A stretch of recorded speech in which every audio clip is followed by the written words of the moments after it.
The patch notes are here and update right around the corner. 6.2 is set to largely revert many of the 5.2 weapon balance changes, introduce tank body customization, significantly improve on the game's audio, and fix a whole lot of bugs. Before we get stuck into the finer details provided by DICE, however, the most important thing, undeniably, is the release date, which, while originally set for today, Wednesday the 3rd of March, has been pushed back to Thursday morning. A small delay, apparently due to some final testing unearthing issues that had to be resolved. Those having been fixed though, the update will be arriving on Thursday morning at 9 AM UK time, 10 AM in Western Europe, and 4 AM Eastern time if you were thinking of staying up quite that late for a Battlefield update. Yesterday though, disappointingly, we didn't immediately have all the details on weapon balance changes, which is why I delayed the making of this video, and now that we do have that information, let's jump into some of the finer details. The weapon balance changes coming in 6.2 are in many ways exactly what DICE promised us. Values close to those we had in the 5.0 version of the game, with some market adjustments for long-range combat. Depending on the weapon category we're talking about, however, things aren't that simple, and there are still defined differences in damage at even close quarters and medium range for some of the automatic firing primaries versus the 5.0 weapon balance. A couple of general things to note first: recoil and fire rate on those weapons which saw changes is largely being reversed. This most notably, of course, with the SMGs and their lack of recoil in the current build of the game, and the fire rate of the semi-autos and SLRs, which were decreased but are now back to their normal values. Also, we have the return of universal damage models for weapon categories, meaning each weapon doesn't have its own unique damage model instead of one shared by all or at least some of the other weapons in its class. For example, the ARs all share the same 4 to 7 bullet to kill, with the exception of the Beretta PG and M2 carbine, of course. But general talk aside, what about the specifics? Well, in the case of the SMGs, now they generally sit between a 4 to 9 bullet to kill. This compares to a 4 to 8 bullet to kill in the 5.0 update and a 4 to 10 bullet to kill as we have now. Weapons like the M3 Grease Gun, Type 100, Type 2A, and of course MP34 have slightly different damage models, but much like the remainder of the SMGs, they have all seen their bullet to kills increased by 1 from a range of 20 meters onwards compared to the 5.0 values, which means SMGs will still perform worse at close quarter medium range engagements than they did in 5.0, but better than they currently do.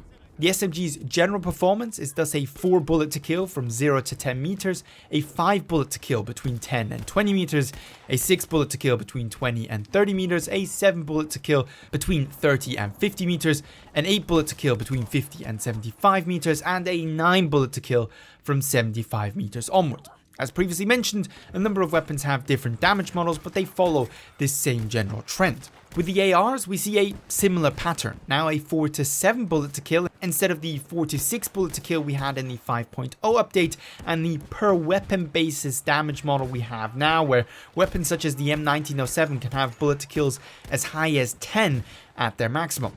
Here, much like with the SMGs, we have essentially a 1 bullet to kill increase over the 5.2 values. Just instead of from 20 meters onwards, it's from 30 meters onward, weakening the ARs, particularly at medium range, where really they should be best at. Pretty much the same applies for the LMGs and MMGs, by the way, which are also now a 4 to 7 bullet to kill instead of the 4 to 6 bullet to kill, with the additional bullet being required from 30 meters onwards when compared to 5.0 values.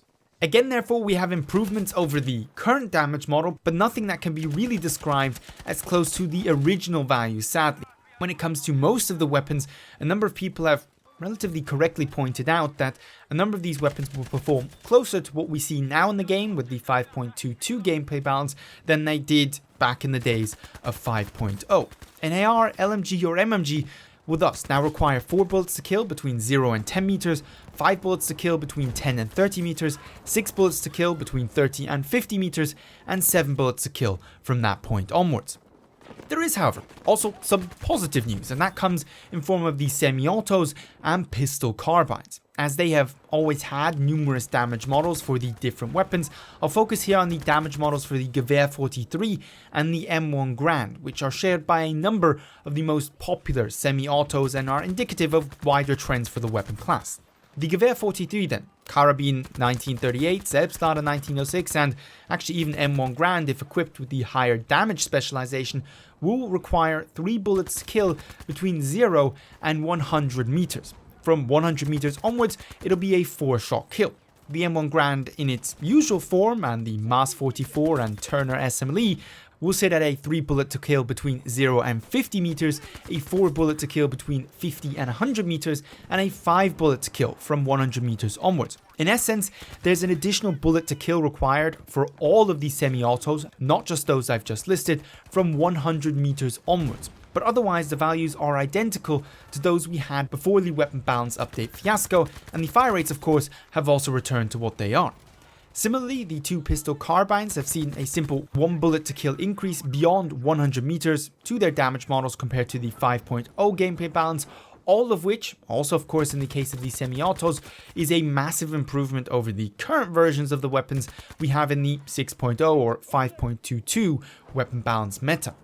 Frankly, what all this means is the semi-autos are about to become extremely dominant in terms of weaponry on the battlefield, for anything but exclusively close quarters or extreme long range really. They were already arguably the best class of weaponry in a good player's hand before all the weapon balance changes happened. But now, with them returning to their former glory but all of the competition severely nerfed, things don't look that great for weapon balance.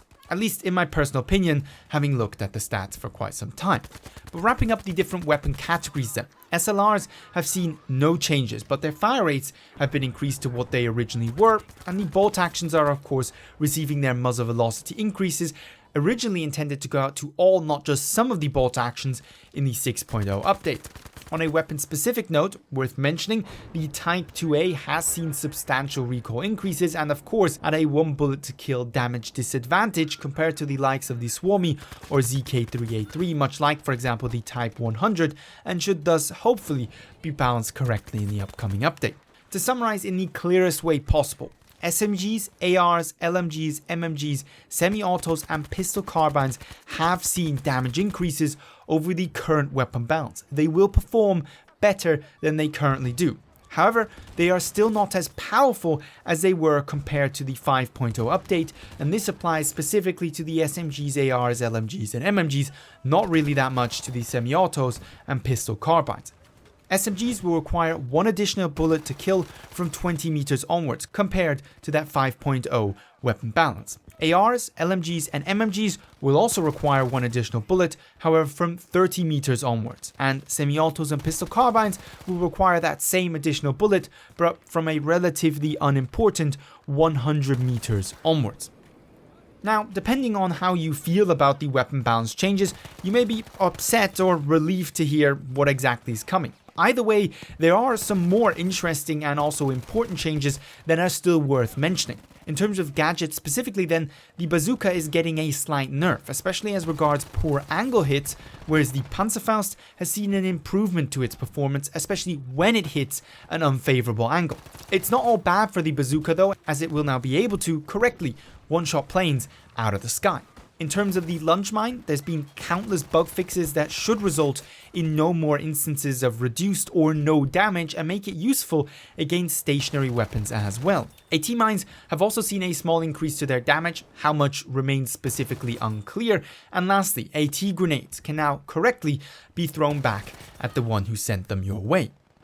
On the issue of tank customization, the only real addition in terms of new content that is making it to the game with this 6.2 update. I already of course posted a video detailing everything we know about it, but there is a couple of things to add that have come out since. Firstly, the last Tiger Elite skin will still be available for players who earned it.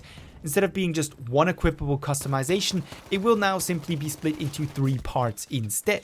As regards the patrol option for tanks, this will be the default and thus available for free version on all tanks, while the factory option will remove all extras, and it is currently unclear if that will also cost company coin or equally be free on all tanks. And regarding all tanks, yes, tank customization will be available for all of them in the upcoming update, not just those highlighted in the community broadcast. Further on the note of vehicles, there's a couple of changes that are worth noting. Firstly, the Universal Carrier, the tracked transport vehicle used by the UK faction on most of the base game maps, will no longer be capable of being disabled. Most importantly, though, in terms of vehicle changes, HE shells on tanks have seen an increase to their drag, making it far more difficult to land shots against infantry at long ranges. This is a change specifically targeted at long-range tank sniping and tank camping. Hopefully, it's as effective as it sounds. And then we have shotgun ammo types seeing an increase in their capacities on all but the AA tanks, and the airplane third-person bomber sights being less accurate at higher altitude, requiring pilots to align the rings properly if they wish to continue bombing from high altitudes. On the audio front, with the implementation of a new prioritization system, there should be a reduction in the occurrence of important sounds not being played due to performance limitations. This will specifically benefit vehicle, footstep, and weapon audio, most important of course for localizing your nearby threats. In addition, most close-range weapon firing sounds, excluding SMGs and pistols, have had slightly more weight added to them so that they stand out a little bit more. You can also now choose between the new and old hit indicator sound in the settings menu if that is to your liking. And then we have a frankly endless series of bug fixes, all of which it is impossible to go through in one video. The most important of which, though, I think it is worth highlighting. Occasionally missing engine sounds on the KI-147 and V1 rocket should now no longer occur. Spotting scopes shouldn't be able to mistakenly spot people behind walls anymore. Reload interruptions when using a healing pouch during the animation will no longer cancel that reload, leading to, well, unfavorable situations where your reload didn't go through.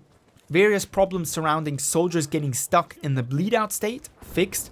A small update on Firestorm, but not exactly, I believe, the one most players and fans were hoping for. Solo mode can now be started with as few as 2 players, though it should be noted the playable area will not be affected by this. So yes, you can start in with 2 players on a solo game, but the map will still be essentially entirely empty, and it will take you forever to find that one player to face in that ultimate one-on-one.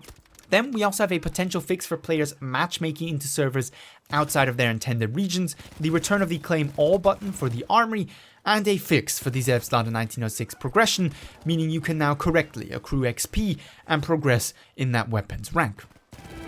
But that pretty much wraps it up for the patch notes for update 6.2. Leave your own opinions down below. If you enjoyed the video, rating would be much appreciated. But with all that being said, I'd like to thank you very much for watching and hope to see you in the next Battlefield 5 video.